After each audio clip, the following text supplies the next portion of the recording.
샬롬, 다 같이 기쁘게 찬양 드리겠습니다.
주님이 내일을 아시며 상한 맘 돌보네. 어둠을 밝히시는 새벽별 밤아가는 내가 주님 비추시네. 나로 인한 미안이 주가 행하신 일로 나의 행함이 아닌 오직 주로 인하여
올려드린 찬양 주님만 높여받으시옵소서. 추위가 시작되는 가운데 질병으로부터 보호해 주시고 큰 시험이 다가오는 가운데 주님의 계획으로 인도하소서.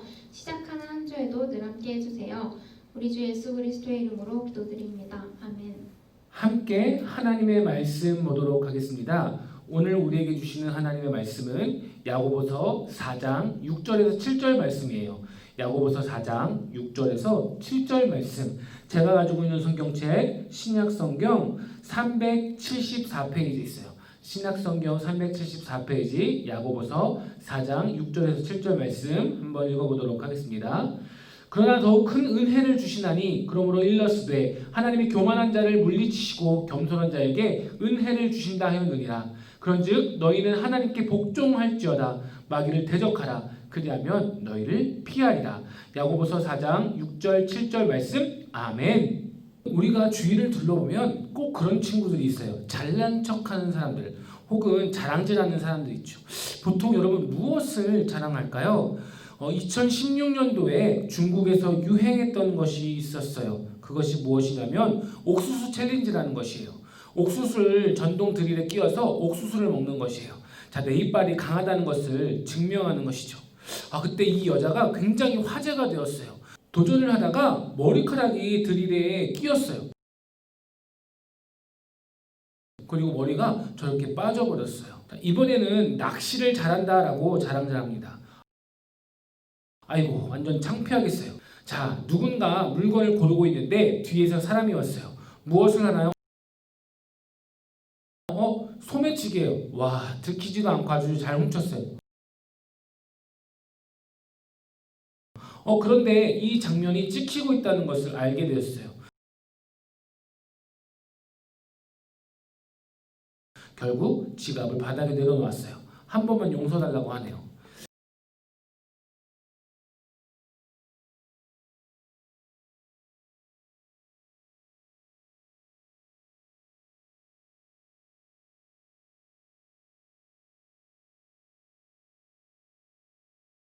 자, 경찰인가요? 안전요원인가요? 무엇인가 도전을 하려고 해요. 점프를 해서 멋지게 넘으려고 했는데 실패했어요. 자, 이렇게 우리 주위를 둘러보면 자신을 드러내거나 잘난 척하는 사람들이 많이 있어요. 자, 그런데 그렇게 하다 보면 실패하는 경우도 참 많이 있죠. 오늘 본문에서도 잘난 척하는 사람들이 있었어요. 오늘 본문은 지난주에 이어서 세상을 사랑하는 사람들에게 쓴 내용이에요. 자, 5절에 이렇게 기록되어 있어요. 너희는 하나님이 우리 속에 거하시게 하신 성령이 시기하기까지 사모한다 하신 말씀을 헛된 줄로 생각하느냐. 지난주에 함께 나누었던 것처럼 이 당시 교회는 세상과 양다리를 걸치고 사는 사람들이 많았어요. 그래서 5절에 뭐라고 말하냐면 우리 안에 계신 성령이 시기하기까지 사모한다라고 말씀하고 계세요. 자, 성령이 시기한다라고 말하고 있어요. 자, 여기에서 시기라는 단어는 헬라어 푸스논이라는 단어를 사용했어요. 이 뜻은 경쟁자를 용납하지 않는 질투를 뜻해요. 자, 사람은 누구나 질투를 참 많이 하죠. 여러분, 우리는 언제 질투를 많이 하나요? 차별을 당할 때, 또 내가 사랑하는 사람이 나보다 다른 누군가에게 더 잘해줄 때 우리는 질투를 하기 마련이에요. 여러분, 근데 그거 알아요? 동물들도 질투를 해요. 자, 주인이 다른 고양이를 귀여워하고 있어요. 자, 뒤쪽에 있는 고양이 표정이 어때요? 여러분 되게 슬퍼 보이지 않아요? 그럼 질투하고 있는 것이에요. 여러분, 시기, 질투가 뭐라고요? 경쟁자를 용납하지 않는 것이에요. 자, 그런데 하나님도 시기하고 질투하신다라는 것이에요. 하나님은 질투하시는 하나님이세요. 하나님은 우리가 하나님을 사랑하기를 원하신다는 것이에요. 그래서 우리에게 하나님을 향한 마음이 없어진다. 우리에게 하나님을 향한 사랑이 없어지면 하나님은 질투하신다라고 하는 것을 이야기하는 것이에요. 성경에서 말하는 사랑은 쉽게 이야기하면 나의 1순위가 되는 것이에요. 사랑하는 자에게 모든 것을 다 내어주는 것이 여러분 사랑이에요. 그래서 성경은 하나님이 우리를 먼저 사랑하셨다라고 말하고 있어요. 원래 우리와 하나님은 원수 관계였어요. 왜냐하면 죄 때문이에요. 자, 그래서 때로는 하나님을 대적하기도 하고 거부하기도 하고 신뢰하지 않기도 해요. 그래서 하나님께 가까이 갈 수 없는, 그래서 지옥에 갈 수밖에 없는 사람이었는데 그런 우리를 끝까지 사랑하셨어요. 그래서 우리에게 모든 것을 다 내어주셨어요. 심지어는 하나밖에 없는 아들 예수 그리스도를 십자가에 내어주시기까지 우리를 사랑해 주셨다라고 계속 이야기를 했지요. 여러분, 그래서 그 십자가로 우리를 하나님의 자녀가 되게 하시고 예수님의 신부가 되게 하는 것이에요. 그리고 이제 딱 원하는 것 한 가지가 있어요. 그것이 무엇이냐면 바로 우리가 주님만을 사랑하는 것이에요. 그럼 어떤 남자가 낮에는 회사를 다니고 밤에는 야간 알바를 했어요. 배달 알바를 했는데, 자, 왜 이 늦은 시간까지 배달 야간 알바를 했냐라고 물어봤는데, 자기 여친이 빚이 많아서 그래서 그 빚을 갚는 것을 도와주기 위해 산다는 것이었어요. 여친을 위해서 하루에 4시간씩 자면서 일을 했어요. 그런데 어느 날 밤 흥청망청 돈을 쓰면서 놀고 있는 여친을 본 것이에요. 그것도 다른 남자와 함께 말이죠. 이 남자의 마음은 어땠을까요? 자기의 잠까지 죽여가면서 여친에게 모든 것을 다 주었는데 여친은 흥청만청 돈을 쓰면서 다른 남자 놀고 있는 것을 보았을 때 이 남자의 마음은 찢어지게 아팠어요.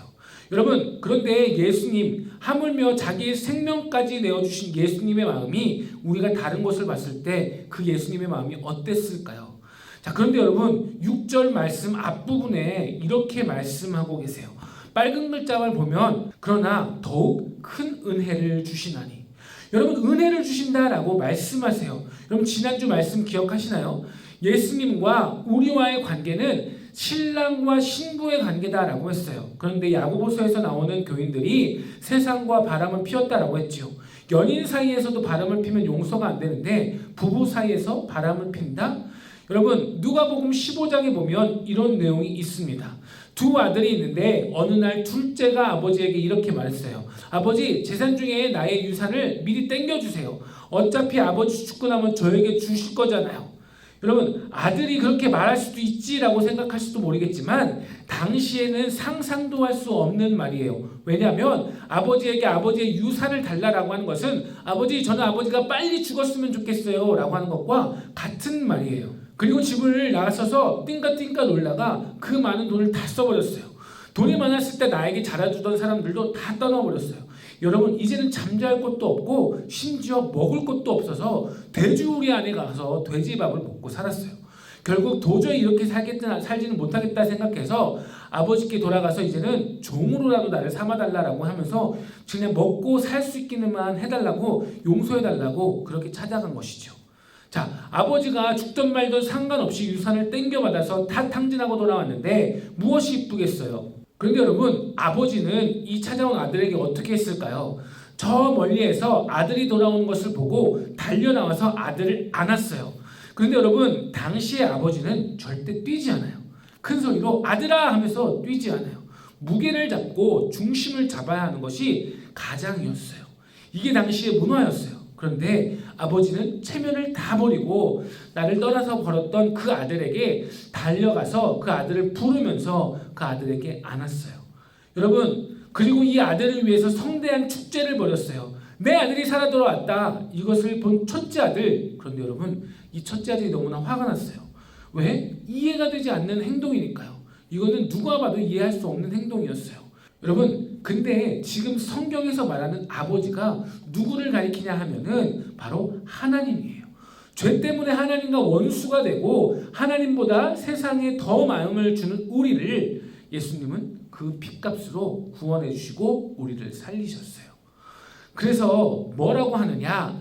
더 큰 은혜라고 말하는 것이에요. 그런데 여러분, 어떤 이들에게 더 큰 은혜를 주시냐? 교만한 자가 아니라 겸손한 자예요.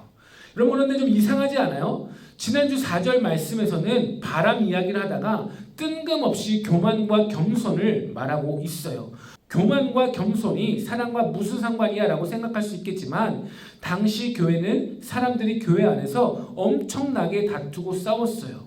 왜 이렇게 싸우나 하고 봤더니 교인들의 마음 가운데에 세상을 사랑하는 마음이 있었던 것이에요. 나도 저렇게 잘 나가는 사람들을 보니까 부럽다.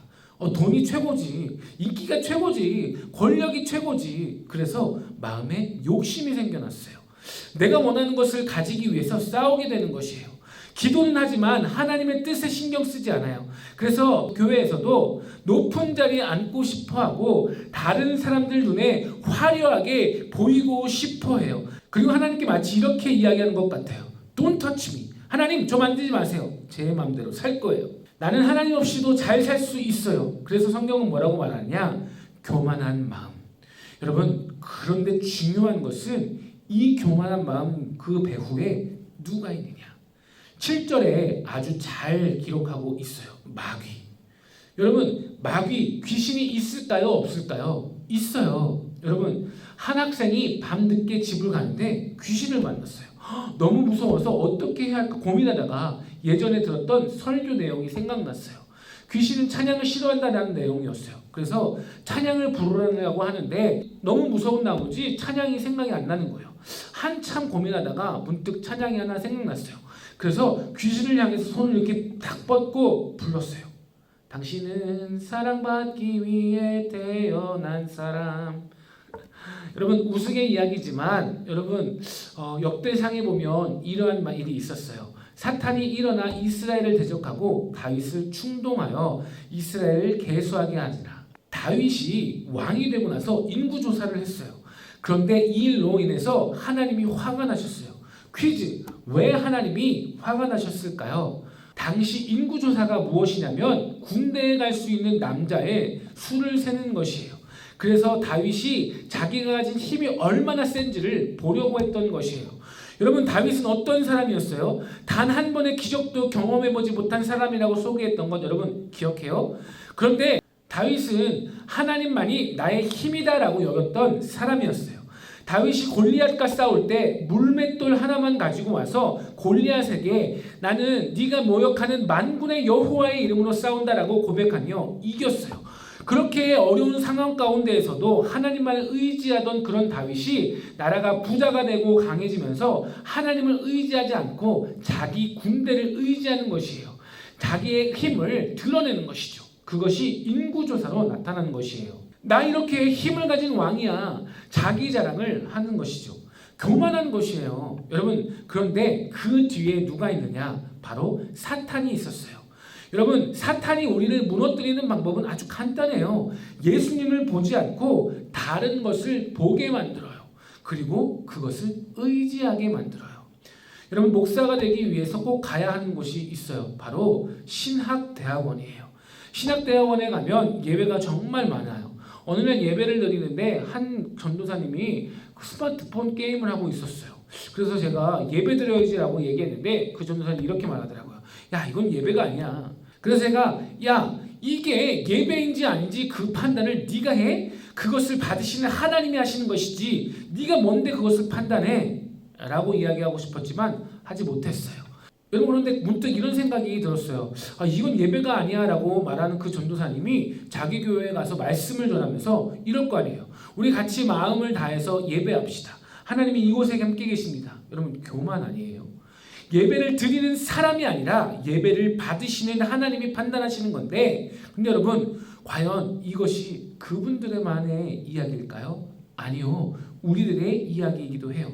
사탄은 우리를 어떻게 유혹할까요? 예배를 예배로 여기지 않게 해요. 예배에 늦게 가고자 하는 마음에 들게 하고 예배 시간에 딴짓하게 만들어요. 예배가 즐겁지 않게 느껴지게 해요. 가고 싶지 않아요. 예배를 하나님께 드리러 왔다라고는 하지만 과연 우리의 마음은 어떨까요? 찬양을 할 때 우리의 마음은 어떨까요? 요즘 야고보서 말씀을 전하면서 매주 하는 고민이 있어요.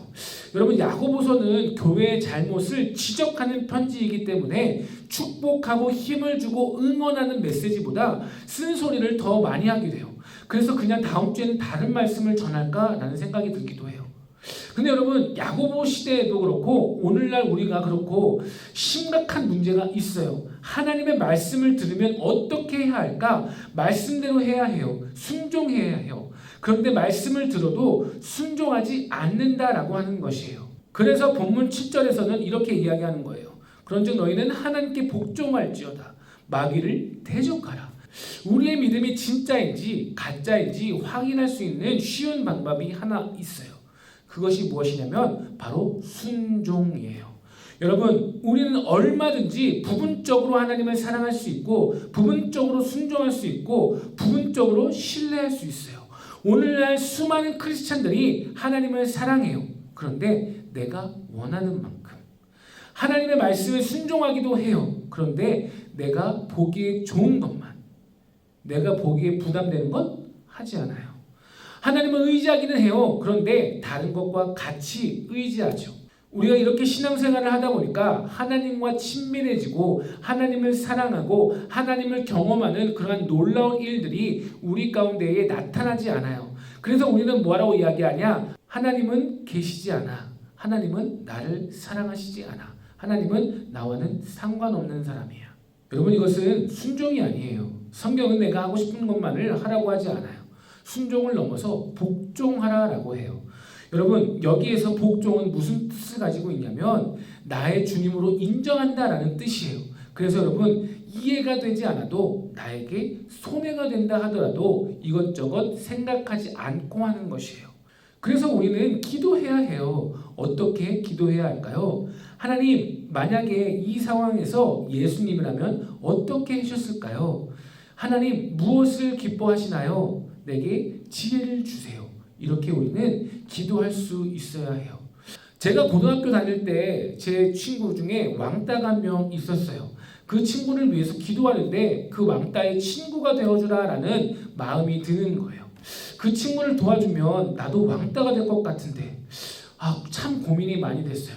여러분, 하지만 주님의 말씀에 순종하는 것이에요. 우리가 예수님의 말씀에 이렇게 순종할 수 있는 이유가 무엇일까요? 바로 하나님의 사랑 때문이에요. 하나님을 사랑하기 때문에, 아니 그 이전에 하나님께서 나를 그렇게 사랑하셨기 때문에, 여러분, 예수님도 순종함으로 십자가를 지셨기 때문에, 예수님도 나 때문에 손해를 베셨기 때문에, 예수님도 이 땅에 계실 때 왕따의 친구가 되어 주셨기 때문에 나도 그 대가를 기꺼이 지불하고 사람들에게 받는 오해를 감수하면서 그것을 순종해 가는 것이에요. 때로는 나에게 상처를 주는 그 친구를 욕하고 싶기도 해요. 화도 나요. 그런데 하나님이 무슨 마음을 주시냐면 잠잠하래요. 그럼 침묵을 지키는 것이에요. 저 사람이 미워요. 하지만 하나님은 저 사람을 사랑해야 한다라고 해요. 그러면 손을 내미는 것이에요. 내가 공부에 너무나 바빠요. 그리고 할 일도 참 많아요. 그리고 하나님이 예배를 통해서, 찬양과 기도를 통해서 우리를 만나기를 원하셔요. 그러면 아무리 바빠도 그 시간을 내어서 우리는 예배하는 것이에요. 여러분, 순종이라는 것은 바로 이런 것이에요. 지난번에도 이야기했지만 여러분, 제가 군대에 있을 때 높은 곳에서 떨어졌어요. 그래서 참 많이 아팠어요. 병원에 가야 하는데 그렇게 바로 병원에 가지 못하고 부대에 있는 의무실에 입원했어요. 그런데 저희 부대랑 같이 붙어있는 곳이었기 때문에 매일 선임들, 고참들을 볼 수밖에 없었어요. 청소 시간이 되면 저희 후임들이 모여서 청소를 하는데요. 여러분, 의무실에 입원했으니까 나가면 안 되죠. 그래서 나가지 않았는데 다음날 한 고참이 의무실에 찾아와서 저를 막 갈궜어요. 왜 청소 시간에 집합하지 않느냐라고 하는 것이에요. 와서 청소해야지 라고 하는 거죠. 그래서 그날 저녁 아픈 몸을 이끌고 어쩔 수 없이 청소하러 갔어요. 그러니까 다른 고참이 의무실에 입원한 사람이 왜 청소하러 나왔냐고 또 갈구는 것이에요. 여러분, 이것이 매일매일 반복됐어요. 정말 너무 힘들었어요. 그런데 하나님이 이런 마음을 주시는 것이에요. 그 고참에게 하나님께서 당신도 그 고참도 사랑하신다라고 하는 것을 전하라는 마음이었어요. 저는 너무 하기 싫었어요. 저를 이렇게 힘들게 하는 사람에게 하나님의 사랑을 전하라고요? 욕하지 않는 것만 해도 감지덕지죠. 여러분, 매일매일 심장이 터질 것만 같았어요. 다쳐서 아픈 상처보다 이 마음의 상처가 훨씬 더 컸어요. 여러분, 그래서 어떻게 했을까요? 제가 하나님의 사랑을 전했을까요? 여러분, 하지 못했어요. 저는 군대를 좀 늦게 갔어요. 저를 갈구는 그 고참들보다요, 여러분, 제가 나이도 더 많았어요. 하나님, 왜요? 제가 왜 저들에게 복음을 전해야 하는데요? 저에게 이렇게 힘들게 하는 저 사람들에게 하나님의 사랑을 전하라고요? 그런 하나님이요, 제 마음 가운데 또 이런 마음을 주셨어요. 너 하나님의 사람이라며, 나 사랑한다며, 나를 위해 살겠다며, 원수도 사랑한다며, 나의 제자가 된다며, 네 안에 십자가의 사랑이 있는 거 맞아? 여러분, 제가 어떻게 했을까요? 그 이후로부터 여러분, 저는 교회를 가지 않았어요. 그리고 저는 좀 더 큰 병원, 좀 더 큰 병원으로 계속 옮겨가면서 치료를 받고, 그리고 대전 자운대에 있는 군병원에서 있다가 충남대 병원에서 수술하고 병원에서 10개월 정도 이렇게 더 입원하고, 그다음 결국 의가사 전역을 하게 되었어요. 여러분, 결국 하나님의 말씀에 순종하지 못하고 그들을 머릿속에서 지웠다라고 생각하는데요. 여러분, 여전히 그 저를 갈구던 그 사람들은 상처로 제 마음속에 남아 있어요. 근데 여러분 지금은 그 저를 갈궜다라고 했던 그 상처보다요, 제가 하나님의 말씀에 순종하지 못하고 하나님의 사랑을 전하지 못했던 그 마음에 대한 아픔이 더 커요.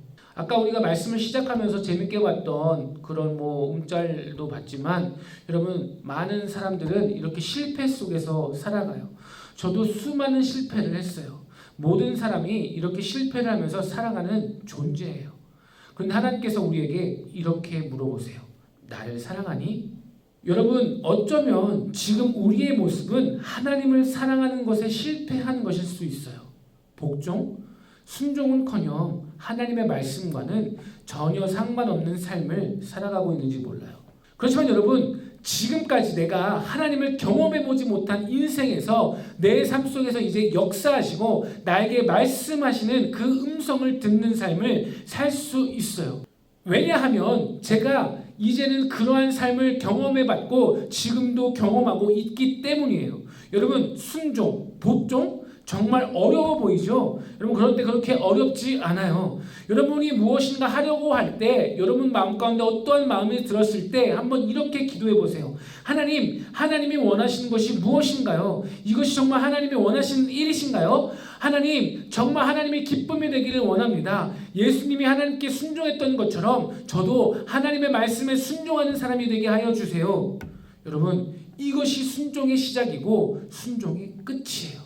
이것을 여러분들이 잘 기억했으면 좋겠어요. 여러분 그래서 여러분들이 이제는 하나님의 살아계심을 느끼고 또 경험하고 또 하나님의 그 은혜를 누리며 나아가는 여러분 되시기를 주님의 이름으로 축복합니다. 함께 기도하겠습니다. 하나님, 우리는 실패를 경험하며 살아갑니다. 어쩌면 이 실패는 우리의 신앙에서도 적용되는지 모르겠습니다. 그렇지만 주님, 이제는 이 실패를 듣고 일어나서 하나님의 말씀에 순종하며 나아가는 하나님의 귀한 자녀가 되기를 원합니다. 예수님이라면 어떻게 하셨을까? 과연 하나님이 기뻐하실까? 이렇게 하나님께 기도하며 물어보며 순종의 길을 걷게 하여 주시옵소서. 이 모든 말씀 우리 주 예수 그리스도의 이름으로 감사하며 기도드립니다. 아멘. 자, 우리 이 시간 하나님께 헌금 드리도록 하겠습니다. 감사함으로 함께 찬양합니다.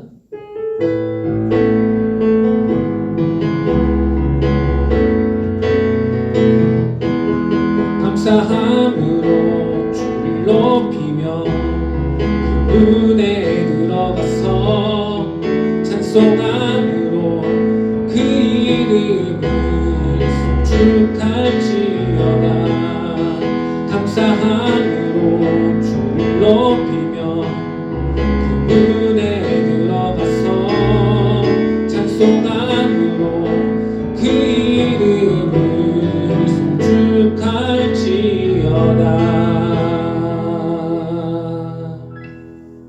거룩하고 복된 주일 하나님 앞에 예배하며 이 시간 하나님 물질을 드립니다. 작은 것을 작다 하지 않으시고 그 중심을 보시는 하나님, 귀한 하나님의 자녀들의 고백이 담긴 헌금을 기뻐 받아 주시옵소서. 하나님께 드리는 이 손길을 축복하여 주시고 이 물질을 통해 영혼의 생명을 살리는 귀한 물질이 되게 하여 주시옵소서. 우리의 마음과 생각이 오직 하나님께로만 향하기를 원하며 예수 그리스도의 이름으로 기도드립니다. 아멘.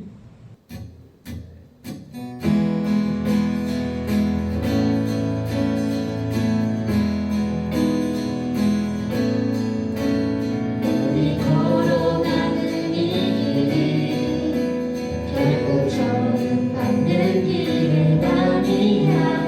수천 년 동안 어떤 곳곳에서 주님 따라